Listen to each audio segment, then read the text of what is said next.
It's time to transfer in Man City attackers that aren't named Erling Haaland. Welcome to the Gianni show. Hope you guys are well. This is my team selection for game week 20. We're going to see my points in 19, look ahead at my 20 team, and of course talk about 21 and 22, because we've got to talk about how we get Haaland back in, when we get Haaland back in, and what we do with the likes of Son and Salah. But before we do, we have to touch on some of the game's most in-demand players right now. And having just watched Man City against Everton, I just want to bring up those Man City attackers. Because if we don't have Haaland in game week 20, and they play Sheffield United at home, and we don't have any other Man City players, should we be looking at a Foden Alvarez? So first, let's just check out what Foden and Alvarez have been up to. So the best way of assessing Man City for me is by looking at their pass map. Their pass map and their average position map. So I just want to bring up a graphic. This is from the Club World Cup final. And look, this looked very similar against Everton. This looked very similar in the semi-final of the Club World Cup. And this is what we're seeing with Man City without Haaland in the team. We see Alvarez as the number 9. He plays a slightly different game to Haaland. Not quite the focal point, but still central and high. And we're seeing Foden central and in behind. And that's the most important thing for me. Phil Foden has had several routes to the team for a long time. This season alone, he's played wide left, wide right, number 10, even false 9. In the semi-final of the Club World Cup, he was the attacker, the number 9, and Alvarez was on the bench. But this is, again, what we saw against Everton. Foden so involved, effectively playing the De Bruyne role, or even the Gundogan role, or the David Silva role, right? Bernardo is out on the right, Grealish out on the left. This is a team without Doku because of his injury. What we see when Pep plays Bernardo Silva and Jack Grealish, we see control games. And he talks about control a lot out wide, which is why Grealish and Bernardo Silva have been a little bit more reserved when they play out wide compared to Sane, Sterling, Doku, the runners, even Foden. He likes that control, and you see a lot of sideways passes from Grealish and Bernardo Silva, backwards passes too. Foden offers something different when he plays wide, but he's not the same threat. When he plays centrally, he's always on the ball. He's the number 10 indicator, and his numbers against Everton were frightening. So many passes. I think he had about 90 passes, honestly. The numbers were scary. He scored the goal. He hit the woodwork. He had a big chance missed. He could have scored another long ranger, well saved from Pickford. For me, Foden is the standout asset in this Man City team. Alvarez on penalties without Haaland is still nice, but when De Bruyne and Haaland are back in that team, I still think Foden is a guaranteed starter. Whether it's central or out wide, he's a guaranteed starter, wide left, wide right. Alvarez is very vulnerable when De Bruyne and Haaland are fit come game week 21-22, I think. Game week 19 was a nice green arrow. Hopefully it was a good green arrow for many of you guys. Sure, we had a captain fail, and we need to talk about captaincy because the two obvious candidates in 18, Watkins versus Sheffield United, and 19, Salah, have really let us down. So we need to talk about 20 captaincy in a sec. But look, it was nice to get returns from the likes of Solanke and Trent. Trent was my transfer in. But loads of people have Solanke and Trent. Not many had Darwin and not many had Foden. So it's the differential returns, like always, that really, really help. So it was a good week. Disappointing with Salah captaincy blank and the likes of Dubravka not keeping a clean sheet. But a good week. And I'm really happy with my overall rank at the minute. Around that 100k mark is kind of where I wanted to be going into 2024.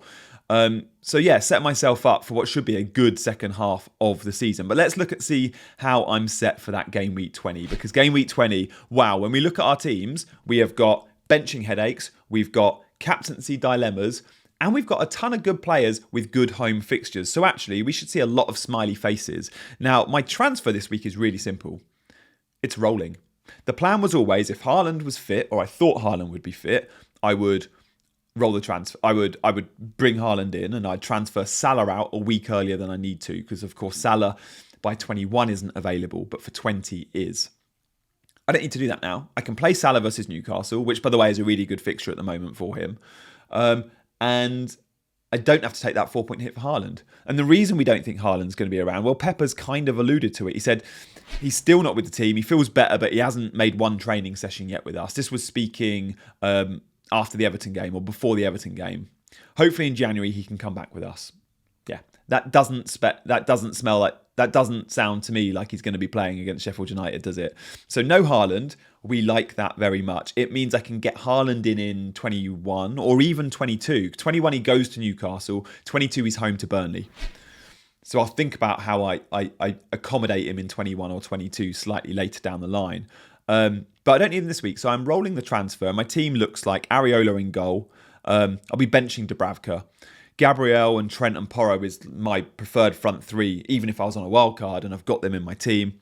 We've then got a few captaincy candidates in the attack, one of which is Foden, another one is Son, another one is Watkins, another one is Salah. I've also got Palmer, Solanke and Darwin. So I think I'm fairly well set and fairly happy. There is question marks over Darwin. Does he start? Jota is back. Jota the Slotter. Nice little finish there. He's a natural finisher, Jota, and he offers something in terms of finishing that Luis Diaz, arguably Gakpo and Darwin don't. Thing is, he's been out for over a month. He's just had a 10, 15 minute cameo. Does he get 60 on Monday or does he get 30? I think there's a good chance he gets 30, easing him back into the team. And we see a front three of Darwin left, Gakpo number 9 and Salah wide right. I think Luis Diaz hasn't played well enough recently, and I think Darwin's done enough to keep his spot in the team with a very good opening goal last time out. So I'm hopeful Darwin starts against Newcastle because I do like that fixture. And by the way, when we look at some of Newcastle's defensive numbers over the festive period, in game week 18 and 19 combined, their expected goals against them were 4.95. They conceded 4 goals and they should have conceded 5. Their defensive numbers have been bad. So captaining Salah or looking at Liverpool attackers this week is a good call in my opinion. So that's the Darwin question. What about my bench? I've got Saka, Lascelles and Taylor. Forget about them for the time being. But at the moment I'm benching Saka. It's between it goes to Fulham. It's between Saka and Palmer, I think. And Solanke. It will be one of the players that plays away. Solanke goes to Spurs. Palmer goes to Luton. Saka goes to Fulham. It's a tough call, that, because I like them all this week. I think, of course, they could all deliver. But I'm reluctant to bench a Darwin, even though there's a question mark over his start, because I like the fixture very much. So let me know in the comments what you think to that, by the way. Should I be benching Darwin or Saka or Palmer or Solanke? And let me know if you've got any questions yourselves, guys. And by the way, if you do have a question and you're a member, I'll always get back to you. I'll try and get back to as many questions as I can on YouTube regardless. If you're a member, you guarantee that response. And you can become a member by clicking that join button below this video. What about Trent?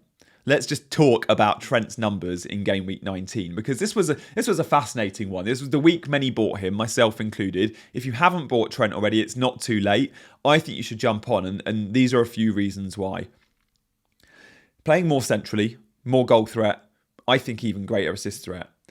But also, when he's more central, he's more involved, so his bonus points even higher. So, in game week 19, Trent didn't score, didn't get an assist, and conceded a yellow card. He still mopped up 3 bonus points.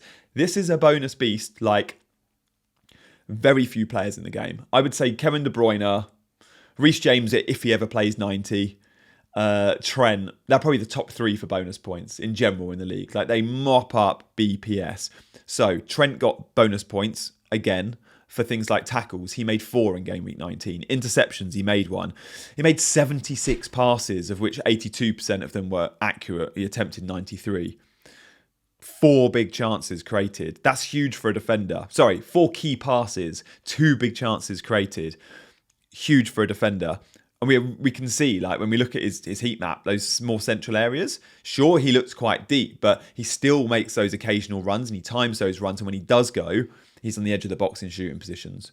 I think, and again, we nearly had a left-footed volley from Trent, just whistled past the crossbar. We're going to get goals from him very, very soon. So Trent is an in-demand player right now. I was also impressed, by the way, by Gusto for Chelsea. He's so cheap. The Chelsea fixtures are there. In terms of attacking return, defenders that have an upside for attacking potential, Gusto's right up there and he's so cheap. And then the other defender should be on your watch list is Moreno. Dina went off injured. Moreno offers something that Emery absolutely loves. Now he's back fit. He'll be first choice left back. Villa fixtures are very tasty. When we look at the ticker, Villa are so high. So lots to like about defenders there. But with my team, I'm going to be selling Salah very soon. I'm not sure if I'm going to sell Son in the Asia Cup or not. There's a chance I keep Son, and that's because I've got a good 8th attacker. Many will have an Archer or a Mabama, a dead spot. I have a Palmer as my 8th best attacker, 8th lowest price attacker. Therefore, I can afford to start Palmer every week. Of course, I'd want to start Palmer and bench us on. I've got a lot of value tied up in Son. I'm not too worried about value. It's just if I want to use the transfer, selling him and bringing him back. Salah, however, I'm more likely to sell because I've got more funds in Salah, and I think I'm going to need those funds to bring Haaland back in. I've also got less money tied up in Salah because I was slightly late to the party. So when I'm talking about Salah replacements, I'm still not sure yet. I'll decide in 21. Odegaard, Bowen, Richarlison. It might be as low as a Brennan Johnson, depending on funds I've got to bring Haaland back in. I like all of these guys. So we're looking good for game week 20. We've got loads of players with good home fixtures. Yes, please. Captaincy is a bit of a dilemma, which we like very much. I think we should welcome that. Some of the go-to captains in recent weeks, we've gone Watkins, we've gone Salah. Well, they've disappointed. Maybe it's time to think a little bit outside of the box. Transfers, if you don't have a Man City player, I like that call. Elsewhere, the likes of Gusto, Trent, Moreno are my top 3 defenders in terms of those to bring in that we don't already own. And then I look at midfielders and think, yeah, we've got to start looking for Salah and Son replacements. And Bowen will be at the top of that list along with Richarlison and Odegaard. Brennan Johnson could be a cheap route back. So guys, thank you so much for watching. The likes and subscribes are so welcome. Thank you for supporting the channel, and I'll see you very soon.